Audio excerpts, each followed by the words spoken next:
Hello students, very very good morning. चलिए जल्दी से अपनी क्लास को ज्वाइन कर लीजिए।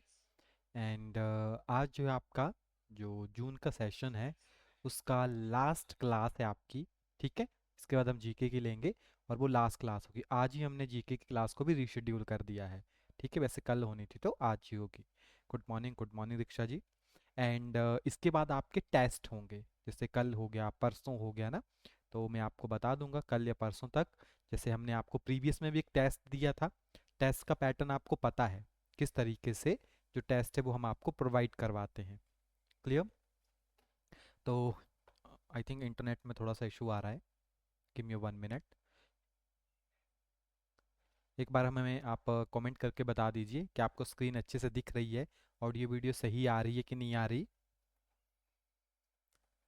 प्लीज़ कंफर्म कीजिए ऑडियो वीडियो आपको सही से आ रही है कि नहीं।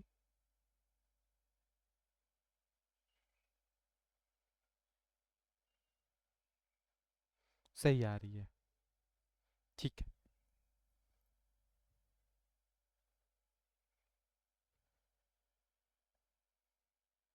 1 मिनट दीजिए।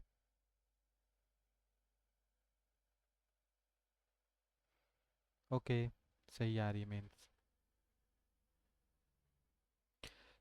जैसा कि आपको पता है टेस्ट काफ़ी इंपॉर्टेंट होते हैं। ये तो चलो रिवीजन है, ये चलता रहेगा, है ना।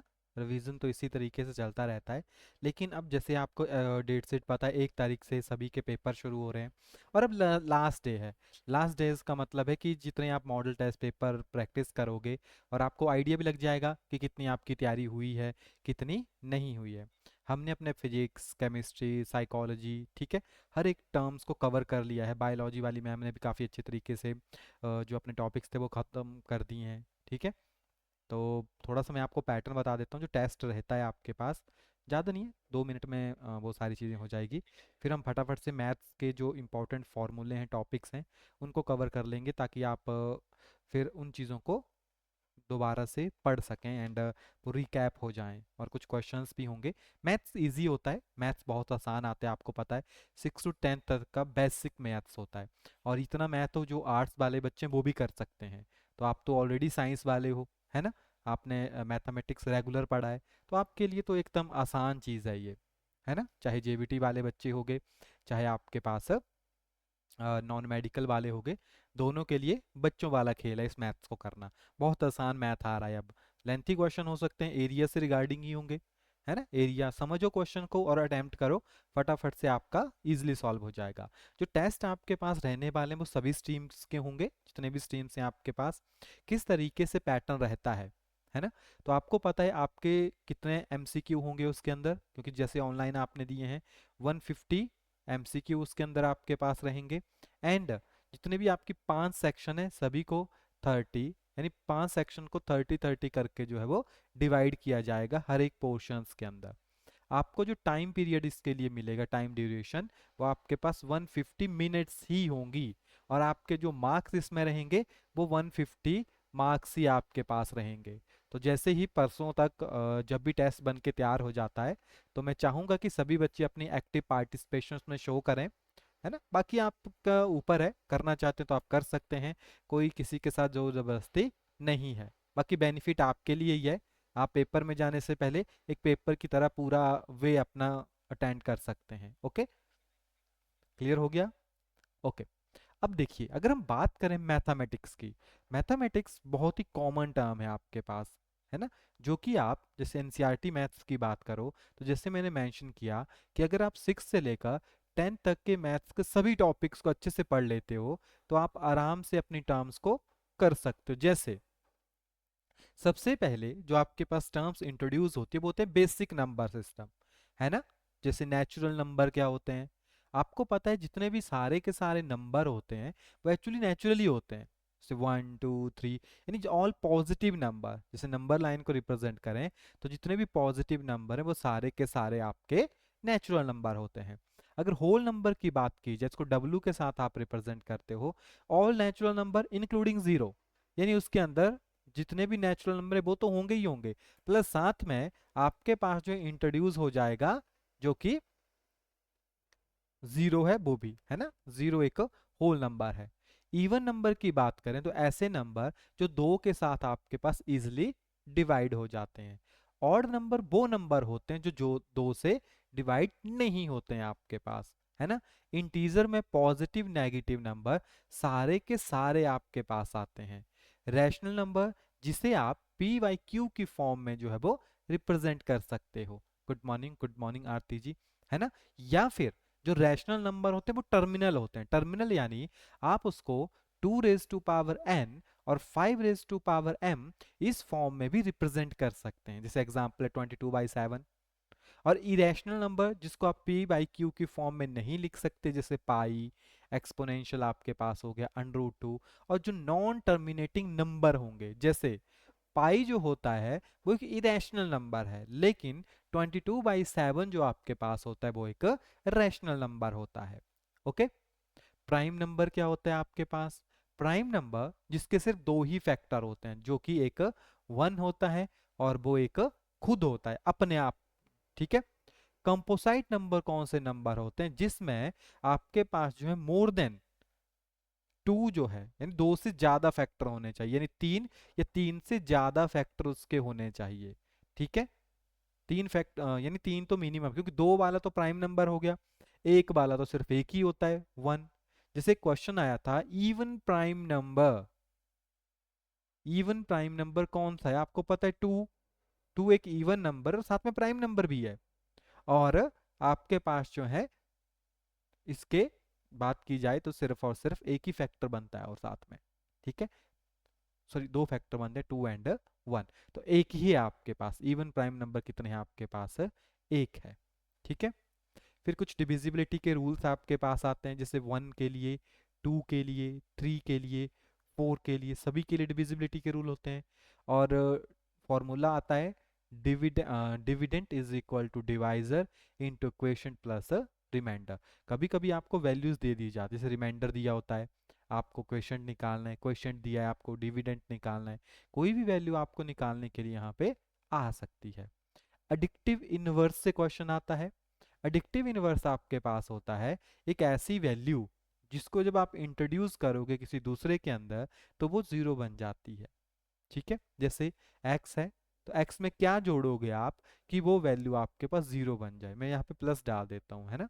ऐसी कौन सी वैल्यू आप इसके अंदर जोड़ोगे कि प्लस बन जाए, यानी जीरो बन जाए?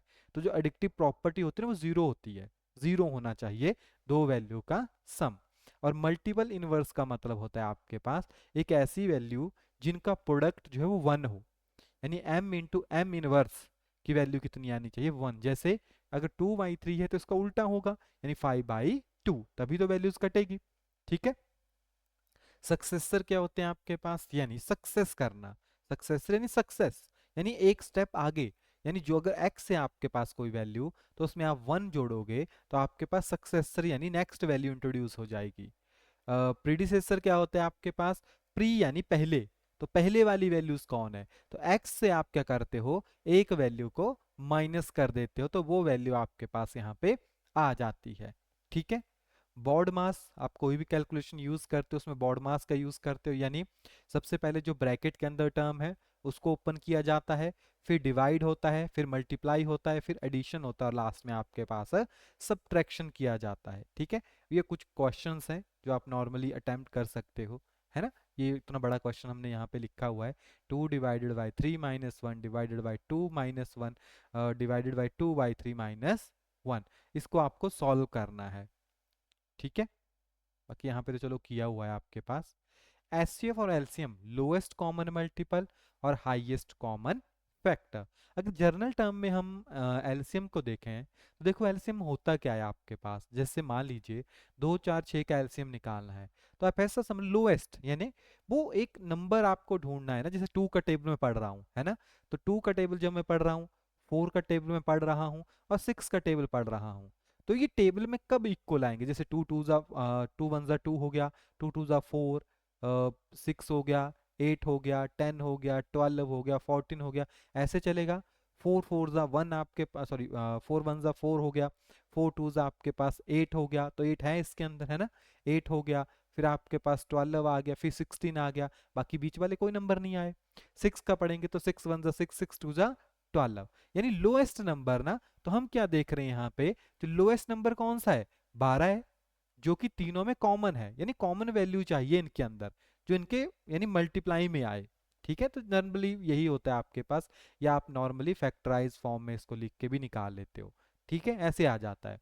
जहां पे बात आती है एचसीएफ की, एचसीएफ का मतलब होता है हाईएस्ट कॉमन फैक्टर, है ना, हाईएस्ट कॉमन फैक्टर, यानी बड़े से बड़ा कौन सा है जो इसके अंदर फैक्टर हो सकता है। ठीक है, यहाँ पे तो लोएस्ट यही है 12, जो 12 मैच कर रहा है। एचसीएफ को या तो जैसे आप इकट्ठा करके लिख लेते हो, या अलग अलग करके भी आप कर सकते हो। ठीक है, जैसे 2 के टेबल की है अगर आप बात करोगे, जैसे 2 के साथ तो एक 1 इसका फैक्टर होता है ना, एक 2 इसका फैक्टर होता है, ऐसे होता है। अगर हम 4 की बात करें, तो 4 की अगर आप बात करोगे, क्योंकि यहाँ पे मल्टीपल है, यहाँ पे फैक्टर है। ठीक है, तो 4 के फैक्टर 1 होता है, 2 होता है, और 4 भी उसी का फैक्टर है। 6 की बात अगर आप करोगे, तो 1 भी होता है इसका फैक्टर 2 भी होता है, और साथ में 3 होता है ना। तो आप खुद देखो मैच क्या कर गया, यानी जो फैक्टर्स हैं, जैसे 1 1 1 इसका फैक्टर है, 2 2 2 इसका फैक्टर है, तो जो भी कॉमन वैल्यूज होती है उसका प्रोडक्ट, यानी 2 जो है इसका हाईएस्ट कॉमन फैक्टर आएगा। एचसीएफ और एलसीएम में रिलेशन होता है। और अगर आपको दो वैल्यूज दी हो और उसका एचसीएफ भी दिया है, एलसीएम भी दिया और एक वैल्यू दी गई है, तो आप इस फॉर्मूले का यूज करके उन वैल्यूज को फाइंड आउट कर सकते हो। यानी LCM of two product and HCF of two product is always equal to product of those number. ठीक है, जैसे ए एंड बी है, तो अगर एलसीएम का एग्जांपल लेके देखा तो ऊपर 12 आया था, तो 12 अगर एलसीएम आ रहा है इनटू, और अगर आप सॉरी लेकिन ये 3 नंबर थे आपके पास, है ना। ठीक है, ये 3 नंबर थे, तो चलो मैं 4 और 6 देख लेता हूँ आपके पास, तो भी 12 ही आपके पास आएगा, है ना। और 1 2 तो थे आपके पास, तो ऐसा मान लेता हूँ 4 6 नंबर है। मुझे 4 का पता है कि 4 नंबर है मेरे पास, एक का 12 आया, एक का 2 आया, इक्वल टू एक नंबर मान लेता हूँ मेरे पास 4 है, तो क्या दूसरा नंबर 6 आएगा, आ जाएगा। क्यों, क्योंकि 4 नीचे जाएगा, फिर आपके पास यहाँ से काटेगा ये 3, 3 2 जा 6, तो बी की वैल्यू 6 बन जाएगी। ठीक है, इस तरीके से हम क्या कर लेते हैं, इस फॉर्मूले का यूज कर लेते हैं। ओके, अब आपके पास आते हैं फ्रैक्शनल नंबर यानी फ्रैक्शंस। तो अगर आप एचसीएफ और एलसीएम जो है वो फ्रैक्शन में भी निकाल सकते हो, जैसे अगर आपके पास कोई फ्रैक्शन दी है एक्स वाई या ए बी करके, तो अगर एलसीएम निकालना है, तो जो ऊपर वाला होगा ना, जो न्यूमरेटर है आपके पास, आपको उसका एलसीएम निकालना है, और जो डिनोमिनेटर है आपके पास, आपको उसका एचसीएफ फाइंड आउट करना है। सिमिलर है आपके पास एचसीएफ के केस में भी, यानी जो निकालना है वो ऊपर वालों का निकालो, और जो बच गया यानी एलसीएम वो दूसरों वालों का आप निकालोगे। ठीक, क्लियर। जैसे मान लीजिए आपके पास नंबर है 3/2, 4/3 एंड 5/4, इस तरह से नंबर है। तो अगर मैं बोलता हूँ कि आपको एलसीएम निकालना है इनका, है ना, तो डेसिमल है, काटेंगे तो डेसिमल में बदलेगा, तो जो भी एलसीएम है यानी 3 4 और 5 है ऊपर वाले, उनका आपको निकालना पड़ेगा एलसीएम, और जो नीचे वाले नंबर है 2 3 एंड 4, इनका आपको एचसीएफ निकालना पड़ेगा। और अगर मैं बोलता हूँ कि इनका एचसीएफ निकालना है, तो जो 3 4 5 है उसका मैं एचसीएफ निकाल लूंगा, और जो नीचे वाले नंबर है उनका मैं क्या निकाल लूंगा, आपके पास एलसीएम निकाल लूंगा, यानी दोनों फॉर्मूले अप्लाई हो गए। ओके, ठीक है। अब हमारे पास आती है डिफरेंट डिफरेंट टाइप की फ्रैक्शंस, जैसे प्रॉपर फ्रैक्शन आपके पास हो गई। प्रॉपर फ्रैक्शन क्या होती है, जिसमें जो डिनोमिनेटर है वो हमेशा बड़ा ही होता है, यानी डिनोमिनेटर हमेशा बड़ा रहेगा न्यूमरेटर से। ठीक है, इम्प्रॉपर फ्रैक्शन जो है वो थोड़ा सा चेंज कर जाती है। यहाँ पे उल्टा तो नहीं लिख दिया, हाँ। जो इम्प्रॉपर फ्रैक्शन है उसमें क्या होता है आपके पास, जो डिनोमिनेटर है ना वो छोटा हो जाता है इन न्यूमरेटर में। यहाँ पे आई थिंक उल्टे लिख दिए हैं ये, क्योंकि 3 4 है, 1 2 है ना, तो प्रॉपर फ्रैक्शन है, इम्प्रॉपर उल्टा हो जाएगा आपके पास, तो इसको आप 4 5 ऐसे लिख सकते, सॉरी, हाँ ठीक लिखा है, ठीक लिखा है, सॉरी, न्यूमरेटर बड़ा है ना, तो ठीक है ये। फिर आती है मिक्स फ्रैक्शन। मिक्स फ्रैक्शन में एक नेचुरल यानी नॉर्मल नंबर और एक जो रैशनल नंबर है या फ्रैक्शनल नंबर है, उसको साथ में लिखा जाता है, जो मिक्स नंबर होता है।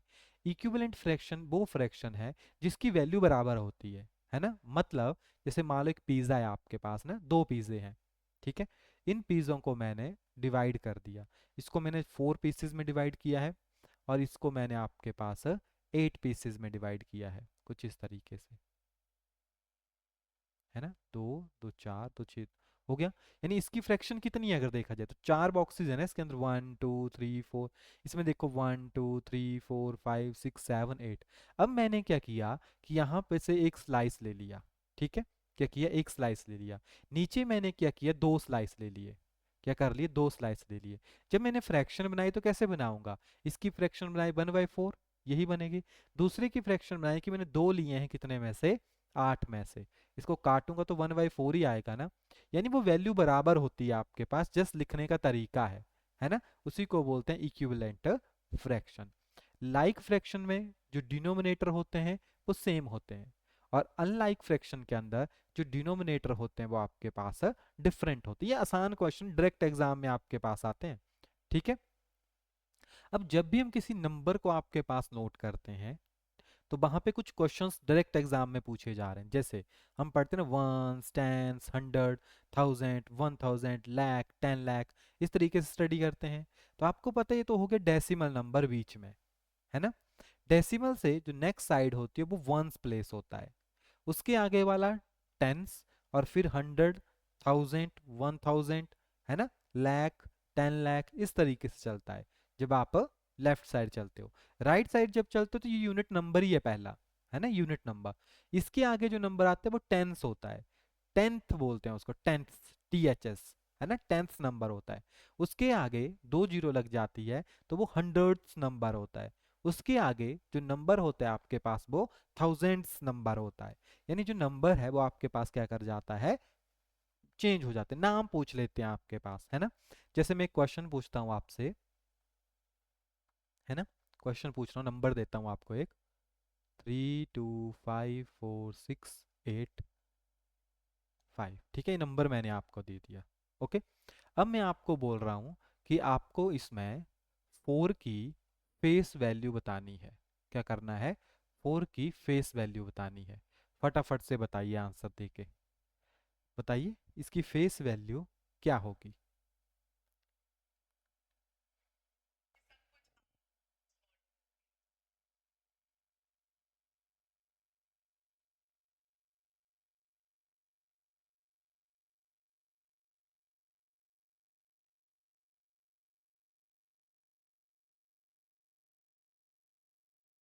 वेरी गुड, सुरेंद्र जी 1000 बोल रहे हैं। एनीवन एज, तो अभी मैं नाम भी लूंगा, ठीक है, अभी मैं बोल नहीं रहा हूँ, है ना। जो बाकी यहाँ पे जितने भी बच्चे देख रहे हैं ना, अभी मैं ये नहीं बता रहा कि कौन कौन क्लासेस के अंदर है, लेकिन नहीं बताओगे तो फिर मैं नाम भी लूंगा साथ में, है ना। और इस वीडियो को हम यूट्यूब के ऊपर भी डालते हैं। Okay okay. आप देखो हमारे पास 2 नंबर होते हैं, सभी का गलत है, वेरी गुड, बहुत अच्छा करोगे आप एग्जाम में जाके। एक होती है फेस वैल्यू, एक होती है प्लेस वैल्यू, है ना। एक होती है फेस वैल्यू, एक होती है प्लेस वैल्यू। ये जो है सारी ये प्लेस वैल्यूज हैं।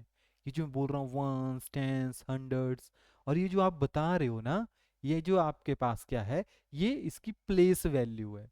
क्या है, प्लेस वैल्यू।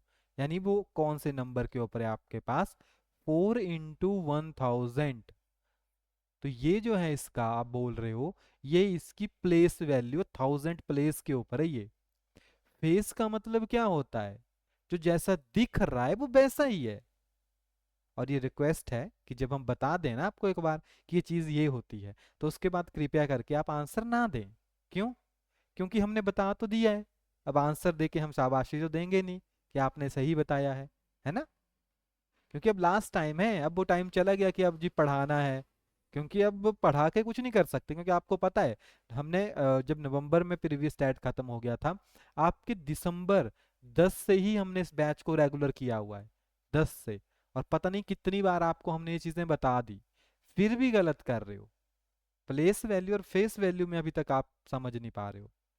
आप इतना लाइट क्यों लेते हो स्टडी को, मैंने पहले बोला ये 6 से लेकर ना 10th तक का है।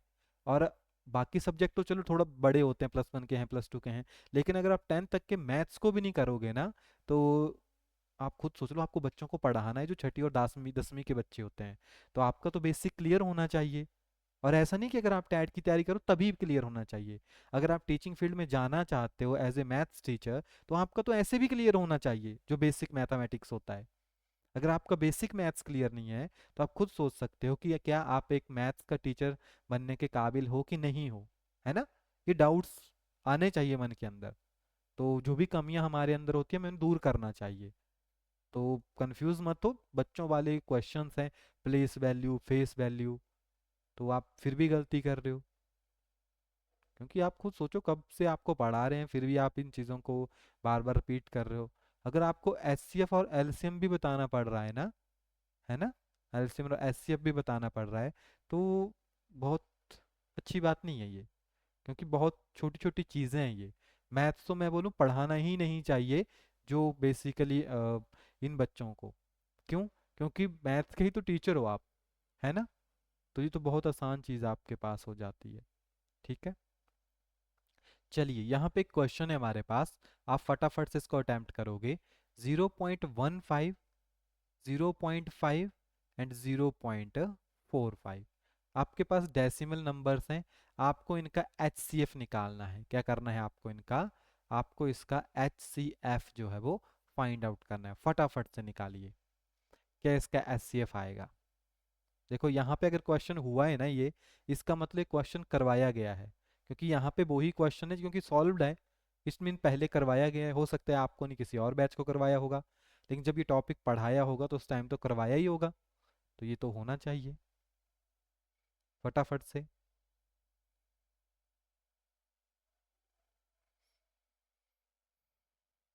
सिंपल मेथड है ना। आपको जस्ट क्या करना है, जो सिंपल नंबर है ना उसको कन्वर्ट कर दो फ्रैक्शंस के अंदर, है ना। तो 15/100 हो जाएगा, 5/10 हो जाएगा, और 45/100 हो जाएगा। अब आपको पता है फ्रैक्शन बन गई, और फ्रैक्शन को करना आसान है। आपको पता है जो ऊपर नंबर होंगे उनका आपको एचसीएफ निकालना है ना, यही तो मतलब होता है। और जो नीचे नंबर हैं आपके पास आपको उनका एलसीएम निकालना है ना। और अभी मैंने बता दिया एलसीएम क्या होता है, लोएस्ट कॉमन मल्टीपल। यानी 10 का मल्टीपल देखा जाएगा तो 1 × 10 ही तो आता है ना।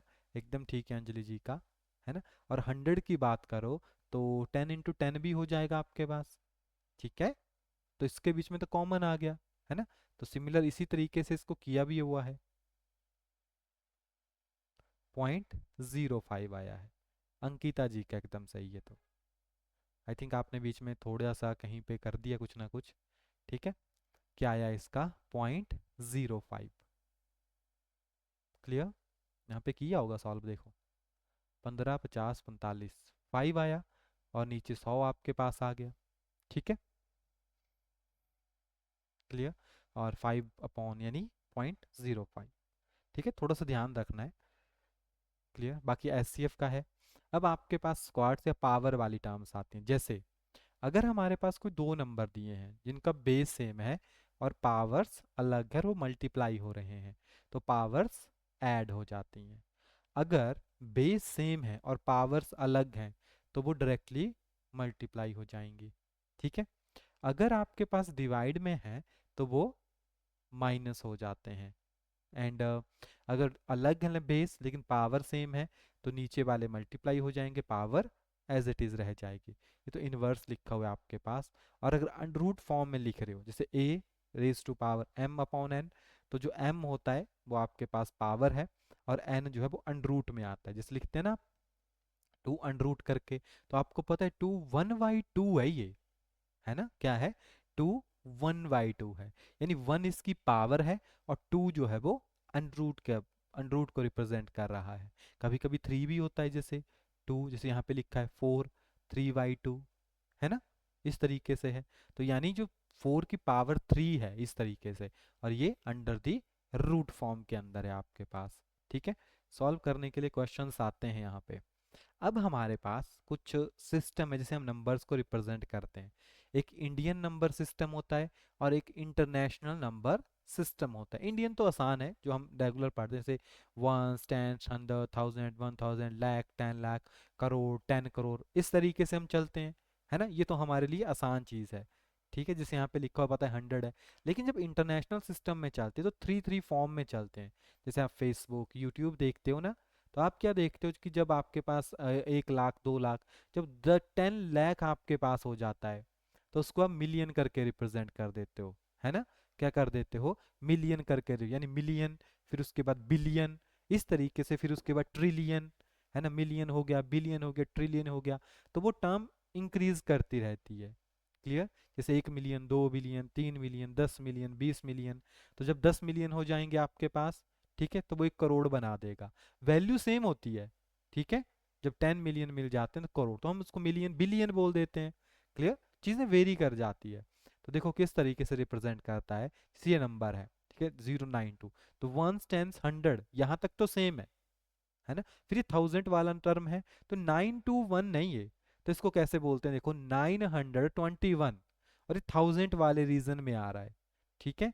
921,000, इस तरीके से रिप्रेजेंट करते हैं। है तो ऐसे ही है, 21,092 है, तो इसको क्या बोल रहे हैं, 921,000।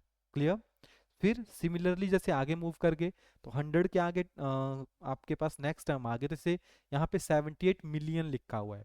अगर इसके आगे जैसे 1 होता तो 178 मिलियन, इस तरीके से आप रिप्रेजेंट कर देते, ठीक है। और 1 मिलियन मिलके जो है वो 10 लाख को रिप्रेजेंट करता है, ठीक है। सेम नंबर है आपके पास। बाकी यहाँ पे है, आप जैसे फ्रैक्शंस होती हैं, उनको इंक्रीजिंग और डिक्रीजिंग ऑर्डर में भी अरेंज करना होता है। तो आपके पास दो मेथड होते हैं उनको इंक्रीजिंग और डिक्रीजिंग में अरेंज करने के लिए। या तो आप डिनोमिनेटर में जितनी भी टर्म्स हैं उनका एलसीएम ले लो और कर लो, या फिर डायरेक्टली डिवाइड कर दो। क्या कर दो, डायरेक्टली डिवाइड कर दो। डिवाइड करके जल्दी होगा एज कंपेयर टू एलसीएम लेके, क्योंकि एलसीएम में ना कभी कभी अगर छोटी टर्म है तो आसान है, लेकिन अगर बहुत बड़ी टर्म्स हैं तो बहुत लंबा हो जाएगा। तो आप जो है नॉर्मली उसको डायरेक्टली कट ही कर दो, है ना। 2-3 डेसिमल तक जाएगा ज़्यादा से ज़्यादा, और आपके पास सॉल्व हो जाएगा। ये तो पावर वाले क्वेश्चंस हैं, इनको तो आप अटेम्प्ट कर लोगे, है ना। फिर एक टर्म आती है रैशनलाइजेशन। रैशनलाइजेशन कैसे की जाती है, रैशनलाइजेशन डिनोमिनेटर की होती है। जैसे ये है 5√3 माइनस √5। जब आप रैशनलाइजेशन करते हो तो कुछ ऐसे होती है 5, ये तो एज इट इज रहता है, लेकिन जो डिनोमिनेटर में टर्म है ना उसका साइन चेंज करके, जो मिडल साइन है वो चेंज हो जाता है, और आप उसके साथ मल्टीप्लाई भी करते हो उसको, और उसके साथ आप उसको डिवाइड भी करते हो, यानी मल्टीप्लाई भी होता है और डिवाइड भी होता है। क्लियर। चलिए, एक क्वेश्चन है हमारे पास, under root, sorry, x is greater than और इक्वल टू 0 एंड एक्स, यानी under root x is equal to, आपको बताना है ये किसके बराबर होगा। कुछ इस तरीके से, एक्स है अंडर रूट में है, एक्स है अंडर रूट में है, एक्स है अंडर रूट में है। ऐसे क्वेश्चन आए हैं बहुत सारे जिसमें वैल्यूज दी होती है आपके पास, है ना। क्या दी होती है आपके पास, वैल्यूज। आप इसको करो सॉल्व, तब तक मैं क्वेश्चन बनाने की कोशिश करता हूँ, अगर हमसे बन जाता है तो, ठीक है।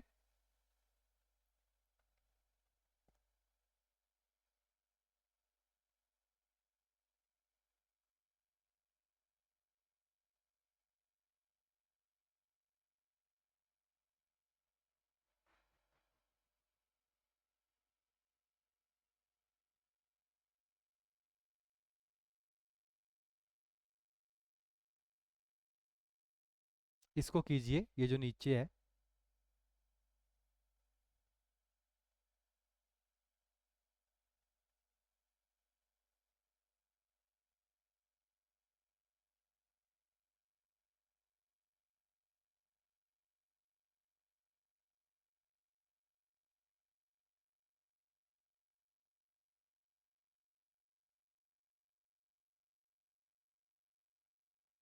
बताओ क्या आंसर आएगा इसका।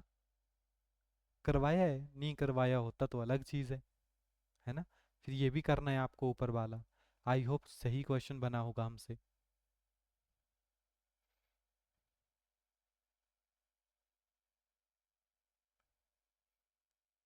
8 अंडर रूट x⁻7, x7/8।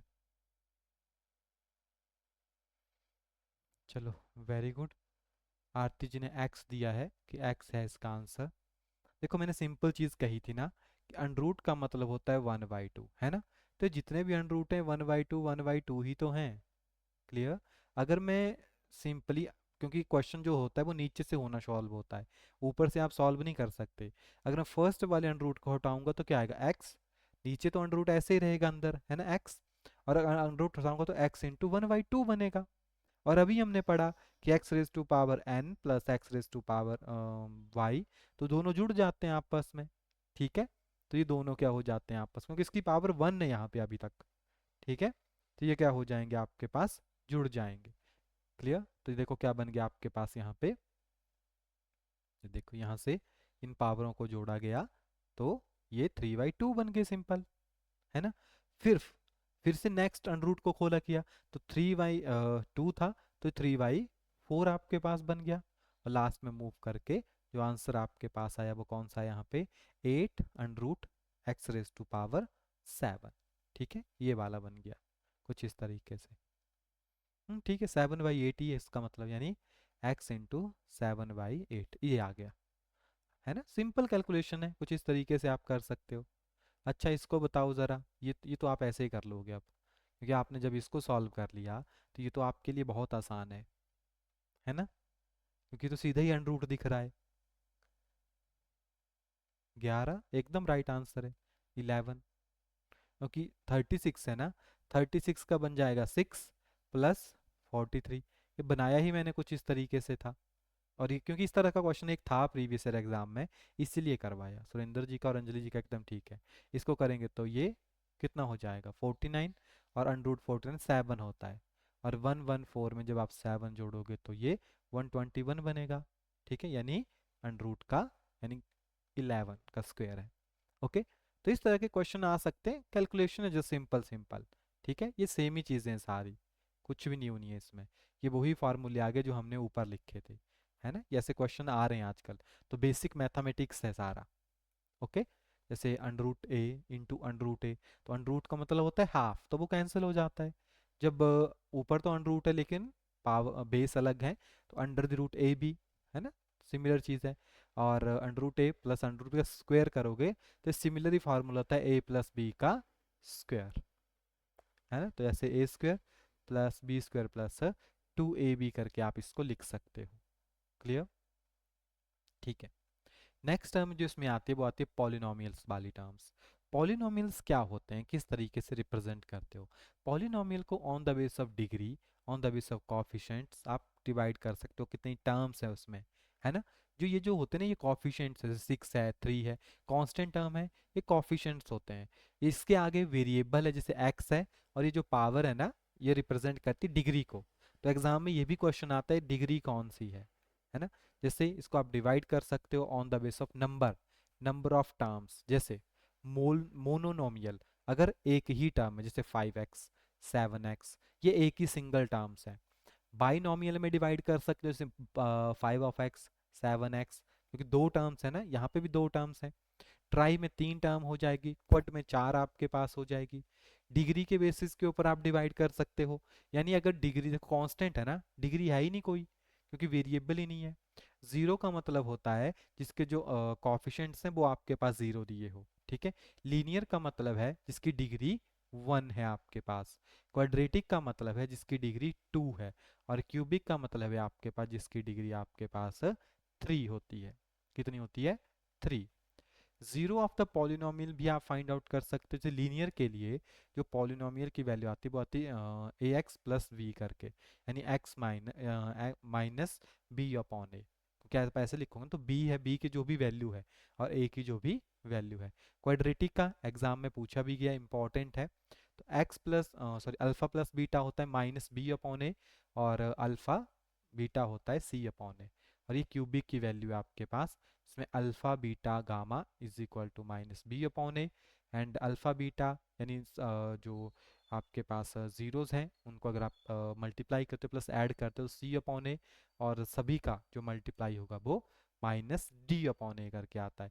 ये वैल्यूज पूछ लेते हैं, जीरो ऑफ द पॉलिनोमियल्स, है ना। क्वाड्रेटिक हो गया आपके पास, क्यूबिक हो गया, तो हमें समझना है किस तरीके से हम इसको निकाल सकते हैं।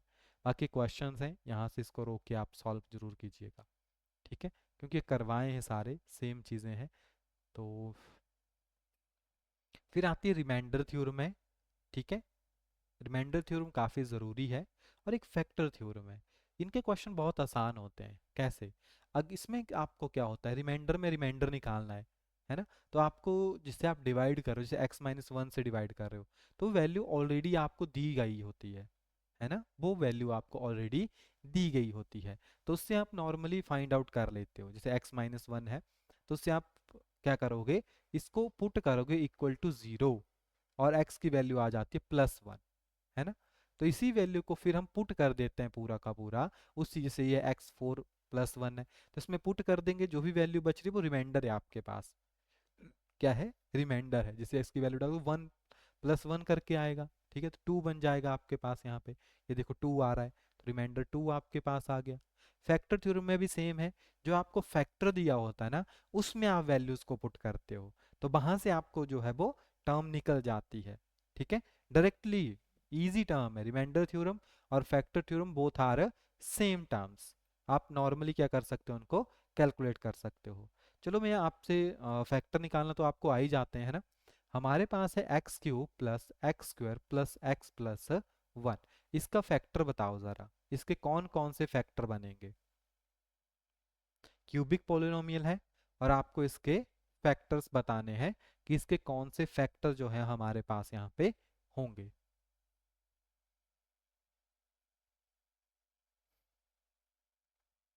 फटाफट से। x³ plus x square plus x plus 1, इसके आपको फैक्टर बताने हैं। वैसे जर्नल टर्म है, लेकिन बन जाएंगे, क्योंकि दूसरे में तो सिंपल कर देते हैं, है ना? जैसे अगर ऐसे दिया हो x² माइनस 3 प्लस 9, अगर इस तरीके दे तो करना आसान होता है आपके पास, तो आप फटाफट से मिडिल टर्म स्प्लिट करते हो और निकाल लेते हो। लेकिन इस केस में कैसे करते हैं, जिसको आता है वो यस करके रिप्रेजेंट कर दे, ठीक है, फटाफट से। क्योंकि अगर आपको आता है तो हम नेक्स्ट मूव करेंगे, नहीं आता है तो मैं थोड़ा सा बता दूंगा, है ना?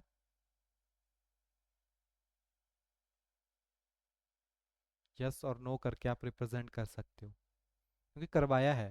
मैं अभी फाइल भी बता सकता हूँ खोल के। चलिए, अंजलि जी को तो आता है, मोस्टली सभी को आता है, वेरी गुड, चलो बहुत अच्छी बात है। x-1 x² + 1, अंजू जी कह रही हैं। चलो, निकाला मैंने नहीं है क्योंकि इसका आंसर नहीं है मेरे पास, ठीक है। x-1 एंड x² + 1 ये बता रहे हैं, क्योंकि इसमें 2 टाइम होगा, इसका मतलब है कुछ इस तरीके से आया होगा, है ना? तो ऐसे आया होगा ये, है ना? कुछ इस तरीके से बने होंगे इसके जो फैक्टर्स, क्योंकि आया है एग्जाम में, है ना? आपके पास सिंपल मेथड होता है, देखो हमने कहा भी था, जैसे वैल्यू है ना, तो आपको पहले चेक करना है, ठीक है। जैसे इसकी यहाँ पे 1 है, ठीक है, तो 1 के क्या क्या वैल्यूज आपके पास हो सकते, 1 के क्या क्या फैक्टर हो सकते हैं, तो 1 ही होता है ना? तो हम फाइंड करते हैं कि 1 कब आपके पास जो वैल्यू है वो आती है। जैसे प्रीवियस में कभी 5 था, तो हम चेक करते थे कि कब वैल्यू आपके पास 5 आएगी, है ना? तो वैल्यू बनाने की कोशिश करते थे, फिर उस वैल्यू को यहाँ पे पुट करते थे, फिर चेक करते थे कि क्या उस वैल्यू को डाल के 0 बन रहा है कि नहीं। अगर वो 0 बन गया कम्प्लीटली, तो फिर उसको डिवाइड कर देते थे, यानी कुछ इस तरीके से, है ना? जो भी आपके पास यहाँ पे वैल्यू बनी होगी प्रॉपरली, जैसे x-1 करके अगर आपके पास 0 बन रहा है, या x+1 करके आपके पास, क्योंकि यहीं से तो वैल्यूज निकलेगी, है ना? यहीं से तो निकलेगी। अगर ऐसे आ रहा है तो x=1 पुट करना है, इस तरीके x-1 1 करके आ रहा है, -1 करके आ रहा है, क्लियर? क्योंकि 1 1 नहीं बनेगा, तो मे बी -1 डालोगे तो बन जाएगा आपके पास, चेक करोगे तो, कि -1 का क्यों माइनस डाल के देखना पड़ेगा लेकिन प्रॉपरली, क्लियर? ठीक है, चलिए, वेरी गुड, आपको आता है, बहुत अच्छी बात है। चलो, थोड़ा सा हमारा काम तो कम हुआ, है ना? बाकी रिमाइंडर थ्योरम में है। अब हमारे पास कुछ इंपॉर्टेंट आइडेंटिटी है। देखो, इस क्लास को करवाने का मेन मोटिव है ना, कि आपकी चीज़ें रिकैप हो जाएगी, है ना, रिवाइज हो जाएगा सारा का सारा एक बार में। नहीं तो 4 5 क्वेश्चन करवाते हो जाता, तो क्वेश्चन से फ़ायदा नहीं है ना अब, क्योंकि प्रैक्टिस जितनी करनी थी, प्रीवियस ईयर के पेपर कर लिए, सभी चीज़ें कर ली। आइडेंटिटीज भी डायरेक्ट एग्जाम में आती है, क्वेश्चंस आते हैं, जैसे x+y x-y x² - y², ये 3 आइडेंटिटी तो कॉमन है, सभी को आती है। इसके नीचे वाली आइडेंटिटीज थोड़ी हो, जैसे x² + y², है ना, क्योंकि प्लस वाली आइडेंटिटी बहुत कम आती है। तो एक्स प्लस बी का स्क्वायर माइनस 2ab, फिर एक्स प्लस ए और x plus b, x square plus a plus b of x plus a b, फिर x plus y plus z का स्क्वायर यानी x square plus y square plus z square plus 2 of x plus 2 y z and 2 z x. ठीक है, फिर x plus y का cube and x minus Y का cube, जैसे a plus sorry a by plus y का square था उसी तरीके से। तो जो यहाँ पे क्या होता है x cube plus y cube plus 3x² y plus 3y² x या 3x प्लस वाई। और नीचे सिमिलर यहाँ पे जहाँ पे प्लस था वहाँ पे माइनस इंट्रोड्यूस करेंगे सभी जगह, यानी x cube minus y cube minus 3x² plus 3xy का स्क्वायर। ओके, और अगर बोथ क्यूब हो तो x cube minus y cube is equal to x minus y x square plus x y plus y का square, और x cube plus y cube होगा x plus y x square minus x square minus x y plus y का square. ठीक है, तो एक फॉर्मूले हैं जो आपको पता होने चाहिए प्रॉपरली। बाकी क्वेश्चन सिमिलर हैं सारे के सारे, ये सारे क्वेश्चन कभी ना कभी किसी ना किसी तरीके से एग्जाम में पूछे गए हैं। ओके, कुछ एल्जेब्रिकल आइडेंटिटीज होती है फॉर लीनियर इक्वेशन, जिसमें जैसे आपके पास कौन सा सॉल्यूशन यूनिक होगा, इनफाइनाइट होगा या नो सॉल्यूशंस होगा। अगर देखो दो लाइंस आपके पास दी हैं, जैसे ये लाइंस हैं, क्या बोलता है अगर जो a1 a2 not equal to b1 b2, तो सिंपल है कि यूनिक सॉल्यूशन है और इंटरसेक्टिंग लाइन है या कॉन्सिडेंट लाइन है आपके पास, है ना। अगर सारे बराबर आ गए a1 equal to a1/a2 is equal to b1/b2 equal to c1/c2, तो इसमें इनफाइनाइट यानी बहुत सारे सॉल्यूशन होते हैं। क्यों? क्योंकि लाइन जो होती है आपस में पैरेलल्स होती हैं, पैरेलल लाइन है ये, इंटरसेक्टिंग लाइन है ये, पैरेलल लाइन से आप सॉरी कॉन्सिडेंट लाइन से एक दूसरे के ऊपर आ रही है। ठीक है, पैरेलल में तो एक भी सोल्यूशन नहीं आएगा ना। पैरेलल लाइन में क्या होता है a1 a2 is not sorry equal to b1 b2 but not equal to c1 c2, ये है पैरेलल लाइंस। क्लियर? तो ये पता होना चाहिए, ये भी आपके पास एग्जाम में पूछा गया है। बाकी आप इनको सब्स्टिट्यूशन और एलिमिनेशन, वैसे क्रॉस मल्टीप्लिकेशन भी होता है लेकिन वो बहुत लंबा मेथड हो जाता है, तो इन मेथड के साथ आप उन क्वेश्चंस को सॉल्व कर सकते हैं। ओके, फिर आता है अर्थमेटिकल प्रोग्रेशन, बहुत सारे क्वेश्चन आते हैं जिसमें a1 a2 a3 टर्म्स को रिप्रेजेंट करता है। फॉर्मूला होता है a plus n minus 1 d for an is equal to a plus n minus 1 d, where d is the common difference। an ये l के साथ रिप्रेजेंट करते हैं, जो लास्ट टर्म को रिप्रेजेंट करता है, n रिप्रेजेंट करता है नंबर ऑफ टर्म्स को, और sn रिप्रेजेंट करता है सम को। ठीक है, तो जैसे सम का दो फार्मूले, एक होता है sn is equal to n upon two a plus l, और एक होता है sn is equal to n/2 2a plus n minus 1, यानी दो फॉर्मूले आपके पास आते हैं इसके केस में। ठीक है, कर लोगे इसके क्वेश्चन, कर लोगे मुझे पता है ना, ये फाइल दे दूंगा।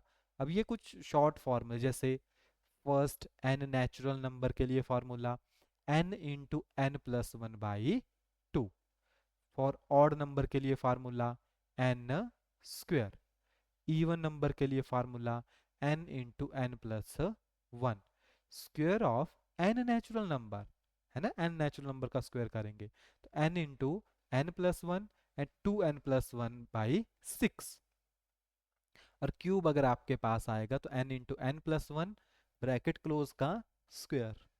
ठीक है, तो ये फॉर्मूले जो है ना ये हमें पता होने चाहिए, क्योंकि ये डायरेक्ट आते हैं एग्जाम में, कभी कभार क्वेश्चन भी पूछ लेते हैं और कभी कभार डायरेक्ट आपको इसकी वैल्यू डाल के ही सॉल्व करना होता है, तो आप डायरेक्ट इसको सॉल्व भी कर सकते हो। क्लियर? ठीक है, ये हो गया, एपी वाली टर्म्स आप कर लोगे यहाँ से, है ना। एपी वाले क्वेश्चन बहुत सारे आते हैं। ट्रिग्नोमेट्री आसान है, वो आप आसानी से कर लोगे। पाई डिग्री रेडियन वैसे कन्वर्ट करने के लिए आया नहीं है, आ जाए तो आप नॉर्मली कर सकते हो, है ना। डिग्री अपॉन 90 होता है, 90 डिग्री, ग्रेड आपको पता है 100 तक जाते हैं, और 2 पाई होता है यानी 360 अपॉन पाई, यानी अगर कन्वर्ट करना है डिग्री को तो कुछ इस तरीके से चलता है, डिग्री इंटू 180 यानी आप 180/पाई याद रखो, बाकी हो जाएगा, है ना। और याद रखना है सोना चांदी तोलो, पंडित बद्री प्रसाद हर हर बोल, कोसेक सीकेंट एंड कॉट। इसकी इक्वेशंस याद रखनी है। साइन परपेंडिकुलर अपॉन हाइपोटेन्यूज होता है, थीटा किस तरीके से आप प्रॉपरली स्टडी करते हो, यानी हर एक फार्मूला। साइन क्या होता है, 1 अपॉन कोसेक होता है। कोसेक क्या होता है, 1 अपॉन साइन होगा, है ना, एक दूसरे के साथ चलेगा। कॉस क्या होगा, 1 अपॉन सीकेंट होगा, तो सीकेंट 1 अपॉन कॉस हो जाएगा। Ten 1 upon cosec, sorry, cosec theta करके आप लिख सकते हो। और साइन अपॉन कॉस भी होता है, और 1 अपॉन कॉट भी होता है। यहाँ पे कोसेक लिख दिया, इसको कॉट लिखिएगा, ठीक है, क्योंकि कोसेक तो साइन के साथ आता है। क्लियर। कॉट उल्टा हो जाएगा फिर इसका, 1 upon 10 and sine upon cos करके आप इसको रिप्रेजेंट कर सकते हो। क्लियर। और ये इसकी ट्रिग्नोमेट्रिक रेशियोज हैं। 90 तक तो आप आसानी से निकाल लेते हो, है ना। ट्रिक भी आपको बताई थी कैसे फाइंड आउट करते हैं इसकी वैल्यूज, अनरूट करके, है ना। जैसे आप 0 30 से चलते हो ना, तो अनरूट करके, जैसे 0/4, ये साइन की निकालो, बाकी तो सारी निकल जाती है। 1/4 under the root, 2/4 under the root, 3/4 under the root and 4/4 under the root. तो ये तो कटेगा भी नहीं, तो जीरो ही रहता है। यहाँ पे 1/2 बनता है, ये काट के 1/2 यानी 1 अपॉन √2 बनेगा। ये कट जाएगा तो ये √3/2 बनेगा, और ये कट के 1 तो 1।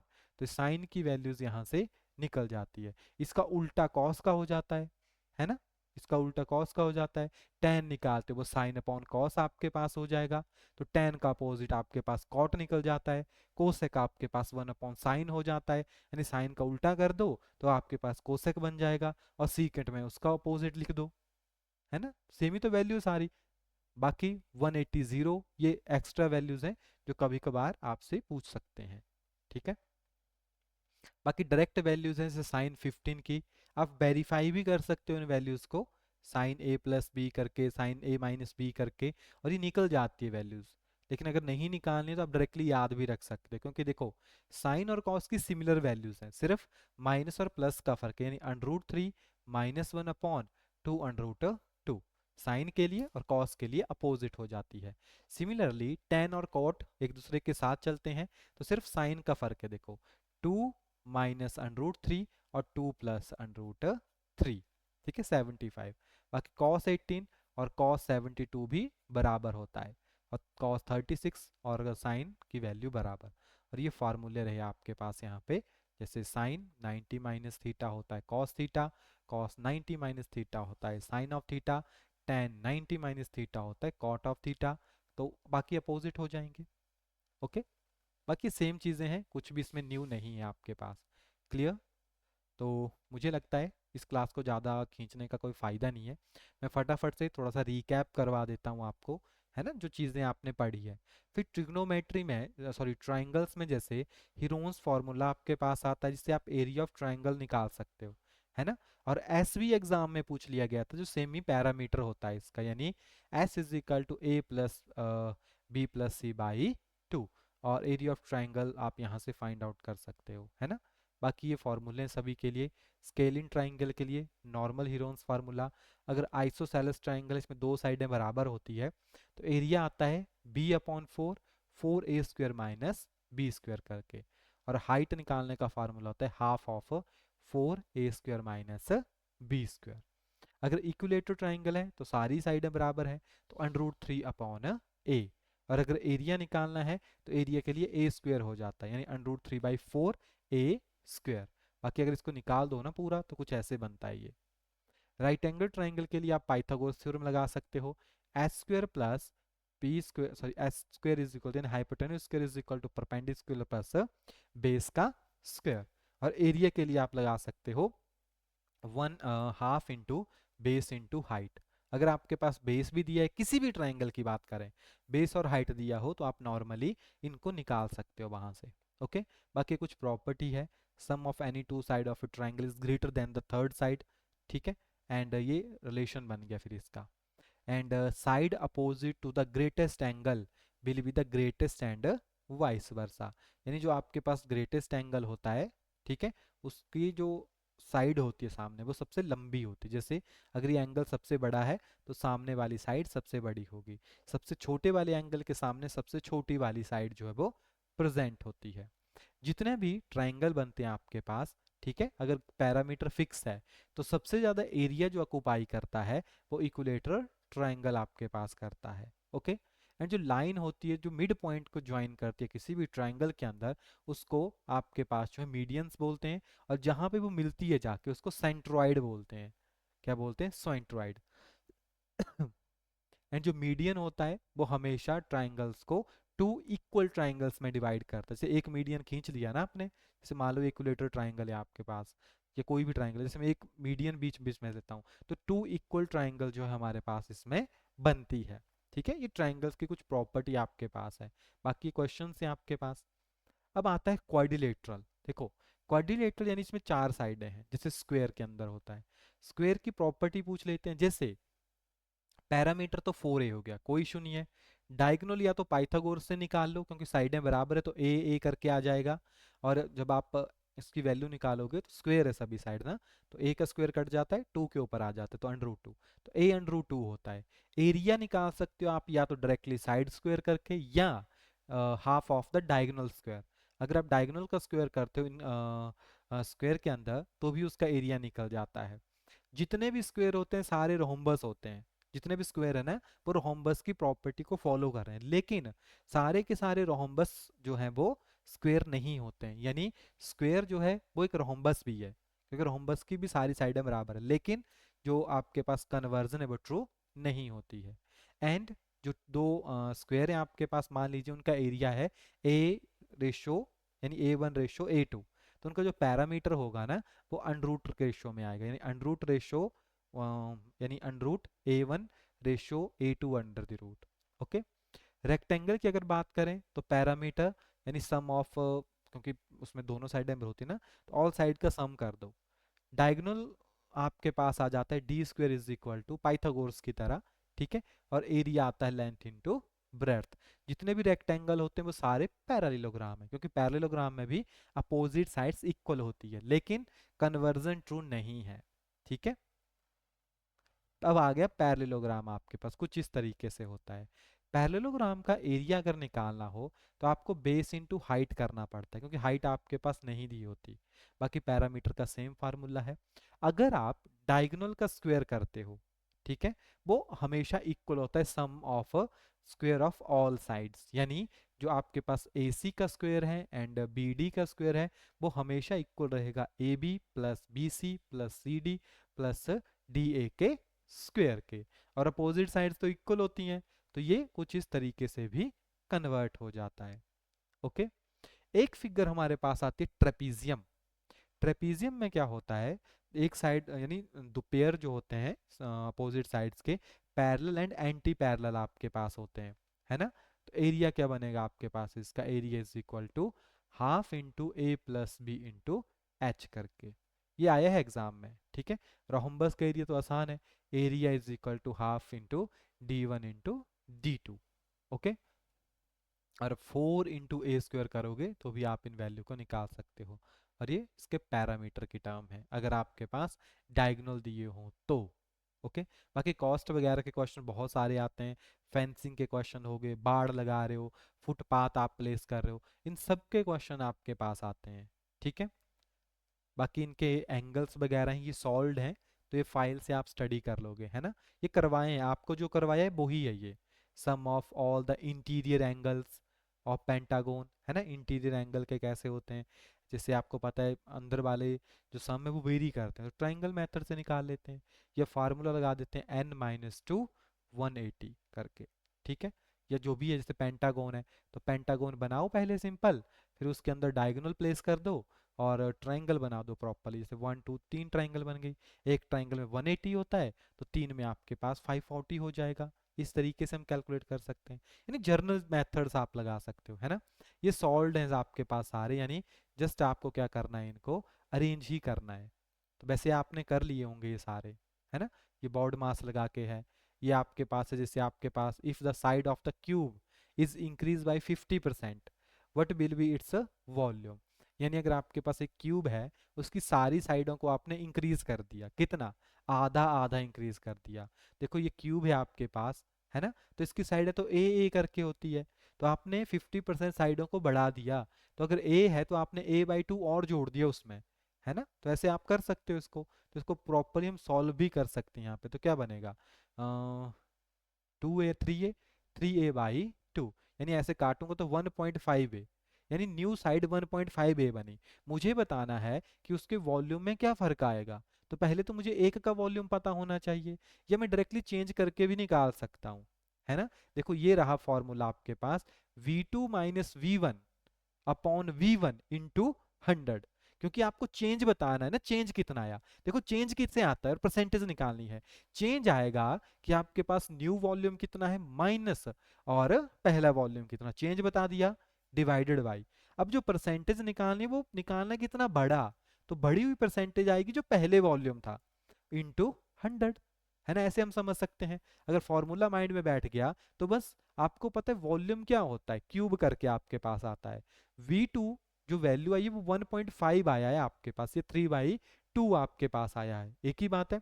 तो 3/2 का ऑफ ए का क्यूब आपके पास आया, माइनस V1 जो है वो ए ही था, तो ए का क्यूब अपॉन जो पहले था वो भी तो ए क्यूब ही था, है ना, इंटू 100।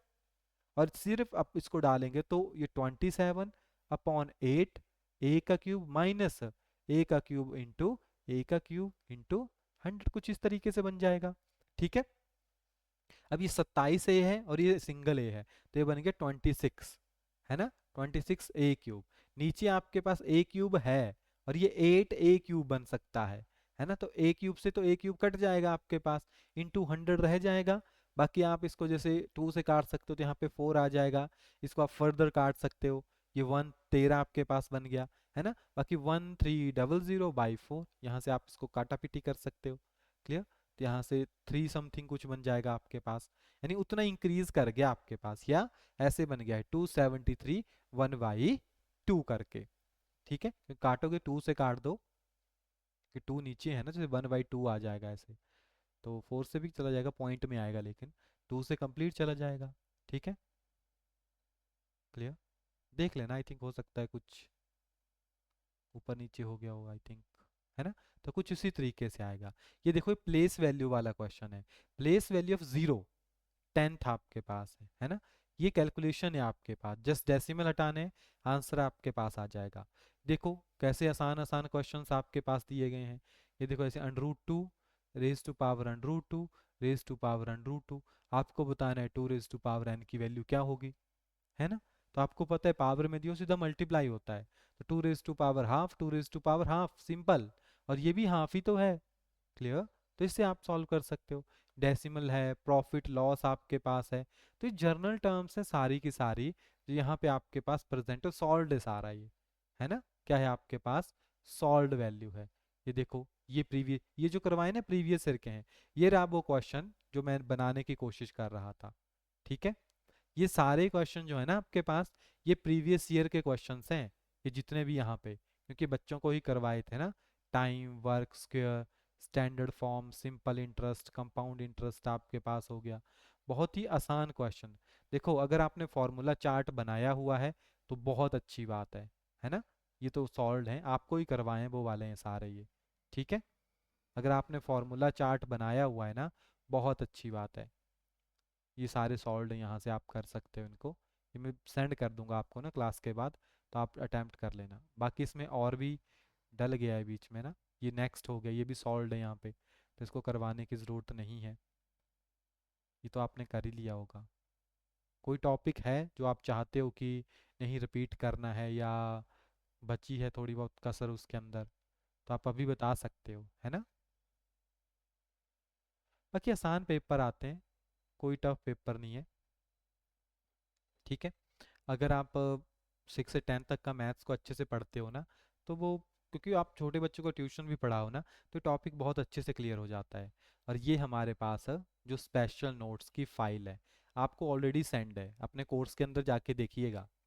जब हमने अपना कोर्स शुरू किया था ना, तो वहाँ पे स्पेशल नोट्स करके एक फ़ाइल डाली थी, उसके अंदर ये फाइल प्रेजेंट है। अगर आप इस फाइल को भी अच्छे से समझ लेते हो ना, क्योंकि मैथ्स प्रैक्टिस का खेल है, जितनी आपने प्रैक्टिस की होगी उतनी ही आपको नॉलेज आएगी, और उतना ही ज़्यादा आपका जो पॉसिबिलिटी उन क्वेश्चंस को बताइए यस नो करके। बाकी ये सिंपल है, देखो रियल नंबर हमने देख लिए सारे, है ना। डेसिमल, रैशनल नंबर क्या होते हैं, रिप्रेजेंटेशंस कैसे करते हैं, इक्वल डिवीजन लेमा हो गया, अर्थमेटिकल प्रोग्रेशन है आपके पास, डिनोमिनेटर को किस तरह से रैशनलाइज करेंगे, लॉ ऑफ एक्सपोनेंशियल है फॉर रियल नंबर। ठीक है, ये क्वेश्चंस हैं कुछ आपके लिए। एंड पॉलिनॉमियल हमने देख लिए, पॉलिनॉमियल क्या होते हैं। ये फैक्टर थ्योरम हो गई। एल्जेब्रिकल आइडेंटिटीज भी यहाँ पे सारी हैं, देखो ये। ठीक है, सारी आई होप आपने कर ली होगी। ये कुछ क्वेश्चंस हो गए। सब्स्टिट्यूशन मेथड को देखने की ज़रूरत ही नहीं है आपको, है ना। एज बेस्ड प्रॉब्लम है आपके पास, ये भी आपने कर लिया होगा। ये एपी फिर से आ गया दोबारा।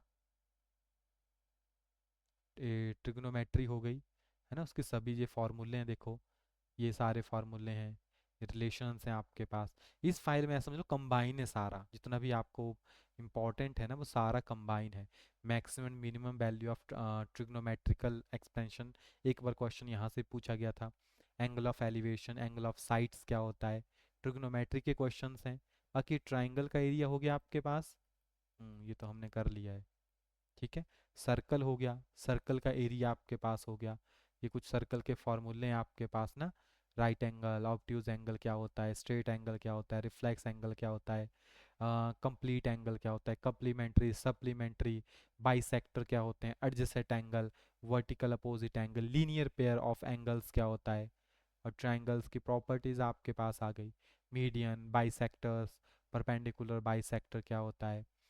ठीक है, कॉन्ग्रुएंसी क्या होती है, साइड साइड साइड के थ्रू आ गई, side angle side angle side angle, angle angle side, R H S, ये सारी चीज़ें हम पढ़ चुके हैं। ठीक है, बाकी मैथमेटिक्स से जर्नल सी टर्म है आपके पास, जैसे कोऑर्डिनेशन हो गई, तो कार्टेशियन सिस्टम है ना सारा, जैसे एक्स एक्सिस होती है तो इसको एबिस्किसिया, तो नाम भी थोड़ा अटपटा है। ठीक है, तो एक्स एक्सिस कुछ आपके पास रिप्रेजेंट करते हैं। ठीक है, ये नाम होते हैं आपके पास। फिर बाई एक्सिस आपके पास यहाँ पे हो गई, तो कार्टेशियन कोऑर्डिनेट है आपके पास एक्स और वाई, इसको कंबाइन फॉर्म में आपके पास रिप्रेजेंट करते हैं। ठीक है, और वाई एक्सिस को बोलते हैं ऑर्डिनेट, क्या बोलते हैं, ऑर्डिनेट। आई थिंक ये छोटी छोटी क्लासेस में है। बाकी क्वाड्रेंट है, डिस्टेंस फार्मूला है, ये भी आपको करवाया है। ठीक है, सेक्शन फार्मूला की ज़रूरत नहीं है, यहाँ से आता नहीं है। सेंट्रॉइड, सरकमफ्रेंस आपके पास हो गई, सेक्टर्स हो गए, एरिया आपके पास हो गया, है ना। चलो कुछ क्वेश्चंस की प्रैक्टिस करते हैं, ताकि आप अच्छे से जो है अपने जो टर्म्स हैं उनको कर सकें। ओके, चलो मैं कुछ क्वेश्चंस देता हूँ आपको फटाफट से। आपको एरिया निकालना है, फाइंड द एरिया। ठीक है, आपको एरिया फाइंड आउट करना है। आपके पास यहाँ पे एक स्क्वायर दिया गया है, जिसकी जो साइडें हैं वो है 4, 4, 4 एंड 4। ठीक है, इसके अंदर जो है सर्कल बने हुए हैं, क्या बने हुए हैं आपके पास, सर्कल्स बने हुए हैं कुछ इस तरीके से। ये सभी सर्कल एक बराबर हैं, देखने में लग रहे हैं आपको, है ना। ये सभी सर्कल क्या हैं, एक बराबर हैं। कुछ इस तरीके से आपके पास जो सर्कल्स हैं वो बने हुए हैं। क्लियर। इन सर्कल का जो डायामीटर है आपके पास वो 1 मीटर का है, सभी का। ठीक है, जो सर्कल है उन सभी का जो डायामीटर है वो कितना है, वो 1 मीटर का है। क्लियर। और ये जो साइडें हैं ये 4 4 मीटर की आपके पास है। अब यहाँ पे जो एरिया बच रहा है आपके पास, ये छोटा छोटा एरिया बच गया सारा, आपको निकालना है एरिया ऑफ शेडेड रीजन। क्या निकालना है आपको, एरिया ऑफ शेडेड रीजन। फटाफट से निकालो, शेड में कर रहा हूँ इसको।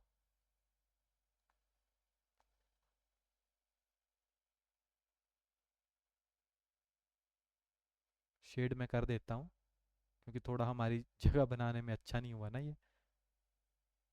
आपको निकालना है एरिया ऑफ शेडेड रीजन, कि जो शेडेड रीजन है उसके अंदर जो एरिया है वो कितना है। करो, मुझे पता है आप कर दोगे, आपके लिए तो ये बच्चों वाला खेल है।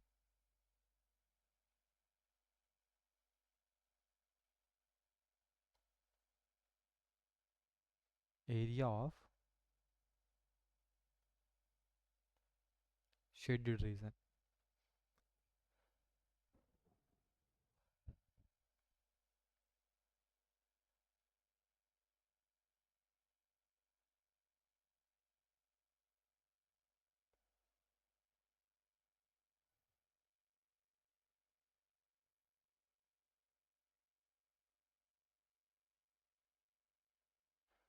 क्योंकि ज़्यादा लंबे जो क्वेश्चन होते हैं ना वो ज़्यादातर शेप वाले ही होते हैं, है ना। क्या होते हैं, जो शेप वाले होते हैं ना, ज़्यादातर वही क्वेश्चन होते हैं जो कंफ्यूज करते हैं।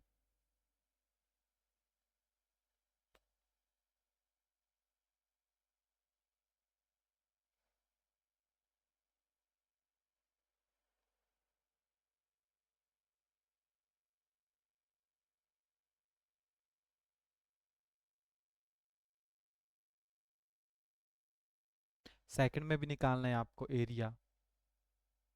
ये वाला जो एरिया है ना पिज़्ज़ा का बाहर वाला, यानी कलर्ड एरिया, ये आपको निकालना है।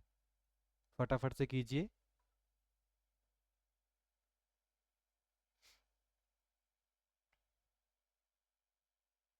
देखो, मैथ्स एक ऐसी चीज़ होती है इसमें जितना अलग अलग टाइप के क्वेश्चंस आप अटेम्प्ट करोगे ना उतना अच्छा रहता है। क्यों? क्योंकि क्वेश्चन कैसे भी आ जाता है। जैसे यहाँ पे आरती जी बोल रही है 33.42 मीटर स्क्वेयर, अंजू जी बोल रही है 24/7 metre square. I think cut करके बताया आपने। ठीक है, आसान है, इतना टाइम क्यों लगा रहे हैं बाकी। आपको मैंने आसान चीज़ दी कि स्क्वेयर है ना, स्क्वेयर है। अगर आप देखो ये स्क्वेयर है पूरा, ठीक है, स्क्वेयर है 4 4 4, तो टोटल एरिया कितना हो गया आपके पास, 4 × 4, है ना, 4 × 4 यानी 16। तो टोटल एरिया आपको पता है कि इसका 16 है, 16 मीटर स्क्वेयर है। जितने भी सर्कल हैं सभी सर्कल का डायामीटर जो है, डायामीटर जो है वो 1 मीटर है। यानी जो उसका रेडियस आपके पास आएगा वो 0.5 मीटर आएगा। कितना आएगा? 0.5 मीटर आएगा। है कितने? अगर एरिया निकालना हो तो होता क्या है सर्कल का एरिया, पाई आर स्क्वेयर, यानी 22/7 इंटू, और आर की वैल्यू है 0.5 इंटू 0.5। ठीक है, या बटा कर लो या डायरेक्टली मल्टीप्लाई कर सकते हो आप, है ना। 0.5 हो जाएगा आपके पास 25, है ना, 25 हो गया। बाकी 22/7, ये दूसरी वैल्यू चल रही है। अब टोटल हैं कितने देखो, 1 2 3 4 5 6 7 8 16 इंटू 16, यानी 22/7.25 इंटू 16, ये आपके पास आ गया। जो टोटल सर्कल है उनका एरिया। आपको शेडेड का निकालना है तो 16 में से माइनस कर दो। ठीक है, तो इस तरीके से आप इसको कर सकते थे। मैं इसको एक बार कैलकुलेटर के ऊपर ही कर देता हूँ सीधा, है ना, कितना इसका आपके पास बना।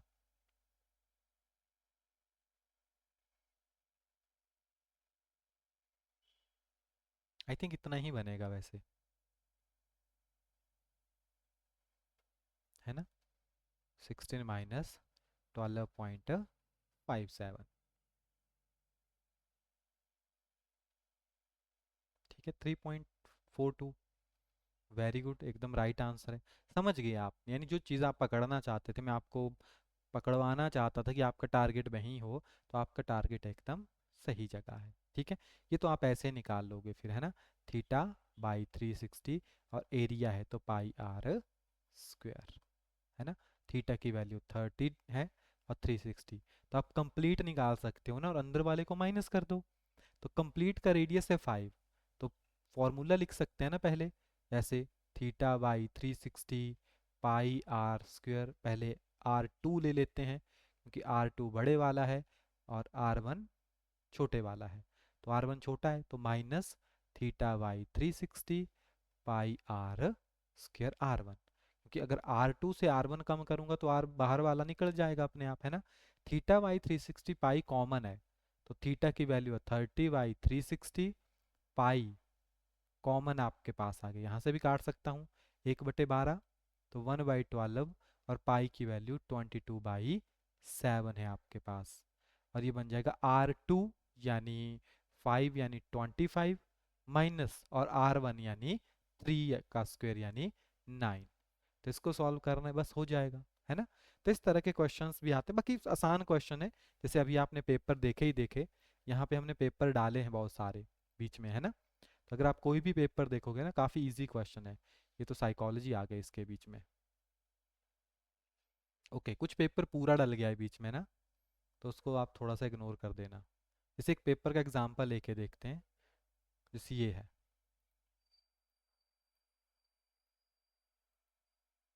ठीक है, इसको थोड़ा सा सिर्फ क्वेश्चन टाइप देखना है ना।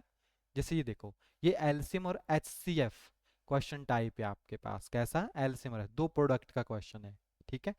जैसे एक नेक्स्ट है, और ट्रक ट्रैवल यानी स्पीड और डिस्टेंस का मेजरमेंट है, ठीक है। स्पीड वाला क्वेश्चंस भी आपके पास दिया गया, टाइम का रिलेशन। स्टैंडर्ड नोटेशन है आपके पास, 0.0000 करके। स्टैंडर्ड नोटेशन हमने पढ़ी थी फिजिक्स के अंदर, है ना। जैसे हाइट ऑफ सिलेंडर, तो आपके पास डिफरेंट डिफरेंट शेप होती है। सिलेंडर है आपके पास, उनकी हाइट दी गई है, उनका सरफेस एरिया दिया गया है, आपको वैल्यूज को फाइंड आउट करना है कैसे आएगा। The square of which follow would be an odd number, ठीक है। ऐसा कौन सा स्क्वायर है जिसमें जो ऑड नंबर है, तो जस्ट फाइंड आउट करना है यहाँ पे, है ना। एज एज के क्वेश्चन है रेशियो के साथ आपके पास। फिर यहाँ पे वर्कर वाला क्वेश्चन है कि 15 आदमी काम को डैश डैश डेज में करते हैं। फिर आपके पास हाँ एक टर्म जैसे प्रोबेबिलिटी आपके पास हो गई, ठीक है। जैसे प्रोबेबिलिटी वाले क्वेश्चन है तो वो तो आसान आते हैं। फिर आपके पास जैसे मीन, मोड, मीडियन, है ना। मीन एवरेज होता है, मीडियन मिडिल टर्म होती है, और मोड जो है आपके पास मैक्सिमम रिपीटेबल टर्म होती है, और इनका रिलेशन होता है आपस में, बस हो गया, ठीक है। एक प्रोबेबिलिटी आ गई, कार्ड ड्रॉन, तो आसान क्वेश्चन है। How many faces of hemisphere, एक ट्राइंगल बनी हुई है, आपको जस्ट सॉरी ट्राइंगल है या पैरेललोग्राम है, उसकी अरेंजमेंट को समझना है और उसकी प्रॉब्लम सॉल्व करनी है कि अरेंजमेंट कैसी है, ठीक है। पॉलीगॉन हो गया, एक्सटीरियर एंगल, ठीक है। अच्छा बताओ, सम ऑफ एक्सटीरियर एंगल कितना होता है? हमेशा 360 होता है। कोई भी आपके पास पॉलीगॉन बना हुआ है, उसके जो बाहर वाले एंगल होंगे ना, उनका सम हमेशा ही क्या होता है? 360। अंदर वालों का अलग हो सकता है, बाहर वालों का हमेशा 360 ही होता है। बाकी ये एडिक्टिव इनवर्स वाला क्वेश्चन है, देखो एल्टीट्यूड है, इक्विलेटरल ट्राइंगल का क्वेश्चन है, मीन है आपके पास, एपी वाली टर्म में देखा जाए तो, है ना। व्हील वाला क्वेश्चन आ गया, यानी एरिया है, स्लेंट हाइट है, फैक्टर्स आपको निकालने हैं, sum of n odd natural number, है ना, नेचुरल नंबर है, यानी सिंपल सी कैलकुलेशंस हैं आपके पास सारी। क्लियर? तो इनको आप प्रैक्टिस कीजिए, कोई बहुत टफ नहीं है, क्योंकि इसमें जितना ज़्यादा, क्योंकि क्वेश्चन में चाह के भी ज़्यादा नहीं करवा सकता। क्लियर? हर एक टर्म्स को आपको स्टडी करना है। बाकी जैसे अगर आप बस बुक्स तो सभी होती नहीं है ना, जैसे जो आपको पढ़ाया है उसको पढ़ो, काफ़ी है। बाकी 10 साल के प्रीवियस ईयर के पेपर हम ऑलरेडी आपको करवा चुके हैं, जिसमें हमने जेबीटी के पेपर भी करवाए हैं, साथ में आपके पास जो है वो जो बी एड है उसके पेपर भी हमने आपको करवाए हैं, है ना। तो दोनों के पेपर हैं, तकरीबन 15 से 20 पेपर करवा दिए हैं। अगर आप उन पेपर को भी रिवाइज कर लेते हो ना लास्ट टाइम में, मेन है फॉर्मूला के ऊपर टारगेट करो, क्वेश्चन समझना है। Is that clear? हाँ, तो सिर्फ इसको कीजिए, बाकी किसी और चीज़ को करने की ज़रूरत ही नहीं पड़ेगी फिर। बस फॉर्मूला समझो किस तरीके से है, बाकी तो कैलकुलेशन है सारी, क्वेश्चन कैसे भी घूम सकता है। अपने बेसिक फंडामेंटल जो होते हैं उनको स्ट्रॉन्ग कर लीजिए, छठी से लेकर आपके पास 10th तक के हैं। बाकी 11th 12 में ज़्यादा ज़्यादा एक दो क्वेश्चन आते हैं कभी कभार, वैसे नहीं आते हैं, मैथ्स नहीं आ रहा वहाँ से। हाँ, matrix, set and permutation combination वहाँ से पूछ लेते हैं कभी कभार। इंटीग्रेशन डिफरेंशिएशन अगर किस्मत ख़राब हुई तो वहाँ से भी आ जाते हैं कभी कभार, है ना। पॉसिबिलिटी कम है लेकिन आ जाते हैं, जैसे first derivative, second derivative, log पूछ लेते हैं कभी कभार, है ना। तो वो डिपेंड करता है, क्योंकि एक सेक्शन तो आपको इतनी हार्ड आएगी ना कि वो एकदम डीप डालेंगे। अब कौन सी सेक्शन आप हार्ड चाहते हो वो अलग चीज़ होती है ना। जिस जो आपका स्ट्रॉन्ग सब्जेक्ट है अगर उसमें हार्ड आता है तो इजी हो जाता है पेपर, और जो आपको सबसे ज़्यादा आता है वो हार्ड आ गया और आप उसको नहीं कर पा रहे हो तो मुश्किल होती है। क्लियर? तो इसको स्टडी कीजिए, ठीक है। बाकी नेक्स्ट क्लास जीके की लेंगे, जो आपका शेड्यूल डाला है ना उसके अकॉर्डिंग, तो उसमें भी ज़्यादा नहीं करेंगे, थोड़ा सा आइडिया लेंगे कि क्या क्या चीज़ें पढ़नी है, क्या क्या रिवाइज करना है ज़्यादातर, और कहाँ पे ज़्यादा फोकस करना है, ताकि चीज़ों को अच्छे से हम कवर कर सकें। ओके ओके, चलिए, थैंक यू। कुछ भी पूछना होगा, नंबर आपके पास ऑलरेडी है, वहाँ पे आप डाल सकते हैं। कोई फाइल चाहिए, नोट्स चाहिए, तो वहाँ से आप पूछ सकते हैं। Okay okay, thank you.